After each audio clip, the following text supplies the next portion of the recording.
사랑의 하나님, 제가 말씀을 읽게 해주셔서 감사해요.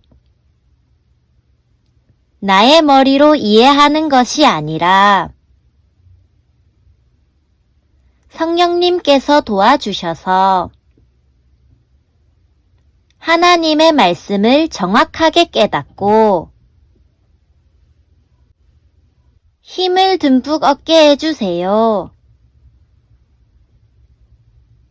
예수님의 이름으로 기도드립니다. 아멘.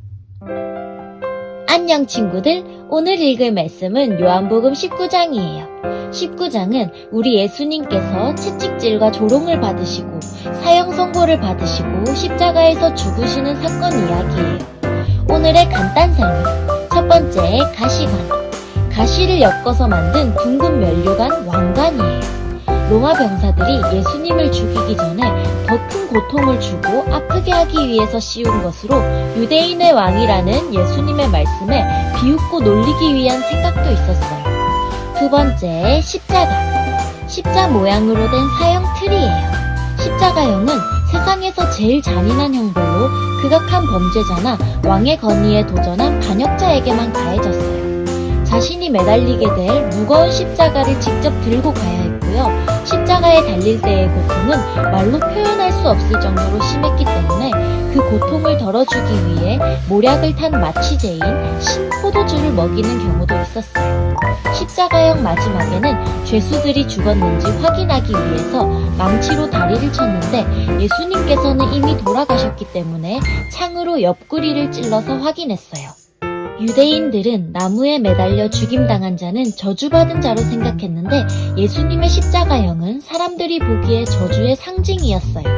하지만 우리 예수님께서는 모든 인간의 죄를 대속하기 위해 저주를 받으셨고 십자가의 말로 표현할 수 없는 고통과 아픔, 모든 부끄러움을 참으셨어요. 그래서 우리에게 십자가는 저주의 상징이 아니라 예수님의 사랑과 희생의 가장 강렬한 표현이며 우리 죄를 대신 지신 대속과 구원의 상징이에요. 그럼 말씀 속으로 출발! 그래서 빌라도가 예수님을 데리고 가서 채찍질하게 했습니다. 군인들은 가시나무로 왕관을 만들어 예수님의 머리에 씌우고 자줏빛 옷을 입혔습니다.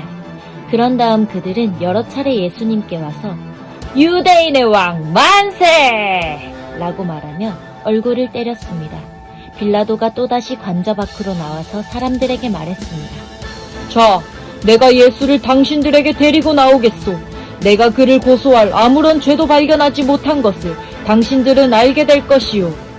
예수님께서 가시관을 쓰고 자줏빛 옷을 입고 나오시자 빌라도가 유대인들에게 말하였습니다. 보시오, 이 사람이요.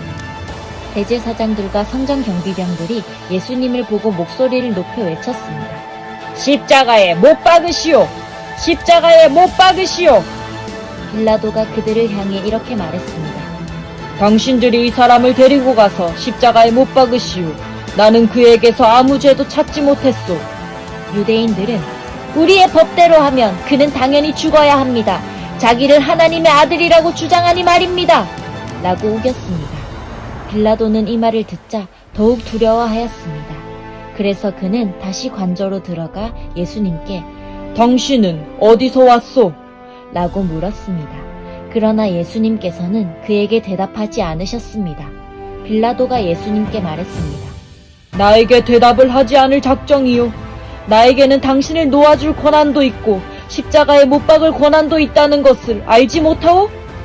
예수님께서 대답하셨습니다. 그 권세가 위에서 주어진 것이 아니라면 내게는 나를 해할 어떤 권한도 없다. 그러므로 나를 너에게 넘겨준 그 사람의 죄는 더 크다. 그때부터 빌라도는 예수님을 놓아주려고 애를 썼습니다. 그러나 유대인들은 소리를 지르며 만일 당신이 이 사람을 풀어주면 당신은 가이사의 지지자가 아닙니다. 자신을 왕이라고 하는 사람은 가이사를 반역하는 자입니다. 라고 외쳤습니다. 빌라도는 이 말을 듣자 예수님을 데리고 나와 돌로 포장된 바닥, 아람어로는 가바다에 마련된 재판석에 앉았습니다. 때는 6월절 주간의 예비일이었고 낮 12시쯤이었습니다. 빌라도가 유대인들에게 말했습니다. 보시오, 당신들의 왕이오. 그 사람들은 소리를 질렀습니다. 없애버려라! 없애버려라! 그를 십자가에 못 박아라! 빌라도가 그들에게 물었습니다. 당신들의 왕을 나더러 십자가에 못 박으란 말이오? 대제사장들이 대답하였습니다. 우리에게 가이사 외에는 왕이 없소!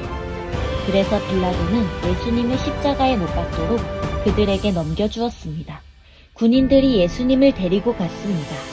예수님께서 자신이 매달릴 십자가를 직접 지고 해골의 터, 아람어로는 골고다라는 곳으로 가셨습니다. 그곳에서 사람들은 예수님을 십자가에 못 박았습니다. 또한 예수님과 함께 다른 두 사람도 예수님을 가운데 두고 양편에 한 사람씩 십자가에 못 박혔습니다. 빌라도는 명패를 써서 십자가 위에 붙였습니다. 거기에는 유대인의 왕, 나사렛 예수라고 쓰여 있었습니다.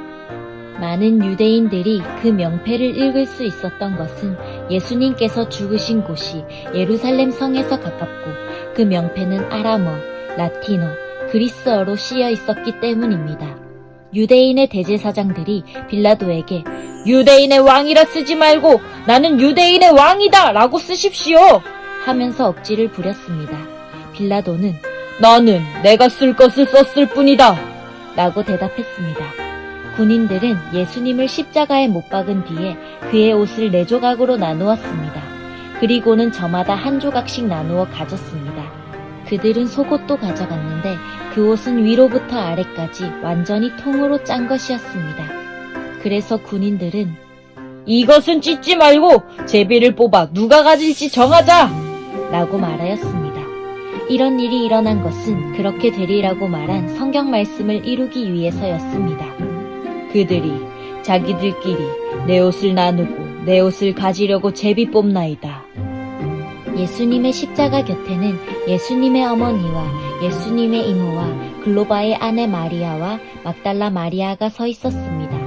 예수님께서 그의 어머니와 그 곁에 사랑하는 제자가 서 있는 것을 보시고 어머니를 향해 말씀하셨습니다. 여자여, 보십시오. 어머니의 아들입니다. 그리고 그 제자에게는 보아라, 내 어머니이시다 라고 말씀하셨습니다.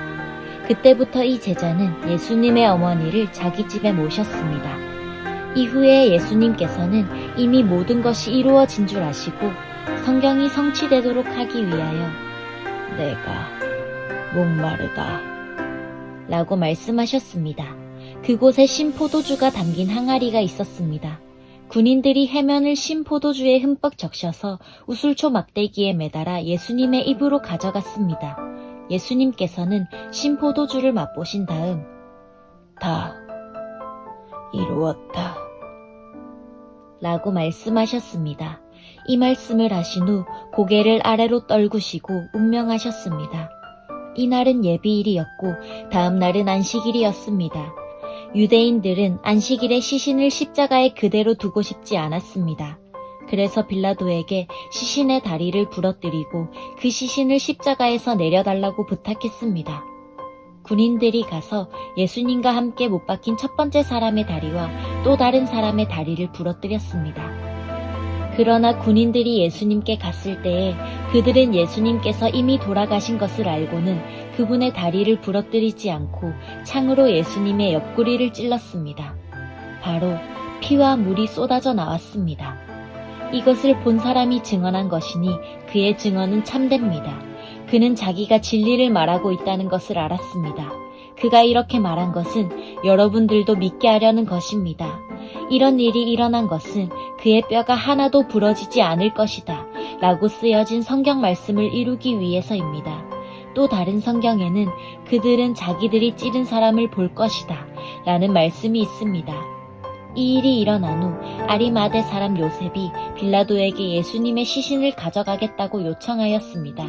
요셉은 예수님의 제자였지만 유대인들이 두려워 그 사실을 감춰왔습니다.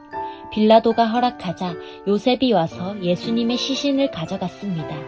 니고데모도 요셉과 함께 왔습니다. 니고데모는 일찍이 밤에 예수님을 찾아왔던 사람이었습니다. 그는 모략과 알로에를 섞어 만든 향료를 약 33kg 정도 가져왔습니다. 이 두 사람은 유대인들의 장례 풍습에 따라 예수님의 시신을 가져다가 향료와 함께 고운 배로 쌌습니다. 예수님께서 십자가에 못 박히신 곳에는 동산이 있었습니다. 그 동산에는 아직까지 한 사람도 그 안에 안치한 적이 없는 새 무덤이 있었습니다. 무덤도 가까이 있고 유대인들의 예비일이기도 해서 요셉과 니고데모는 예수님의 시신을 그 무덤에 넣어두었습니다. 짜잔! 여기까지가 19장이에요. 말씀 꿀단지 맛있게 잘 먹었나요? 오늘도 잘 들어줘서 고마워요. 옛날 우리 예수님께서는 세상 모든 사람들의 죄를 대신 짊어지시기 위해 홀로 고통받으시고 십자가에서 죽으셨어요. 그만큼 예수님이 우리를 넘치도록 사랑하셨대. 얼굴도 보지 못했지만 언젠가 태어나게 될 우리를 미리 아시고 사랑하신 거야. 예수님의 이 사랑을 우리 친구들이 잊지 않고 꼭 기억하면 좋겠어요. 예수님이 돌아가신 후 어떤 일이 일어났을까? 내일 말씀을 기다리며 오늘도 안녕!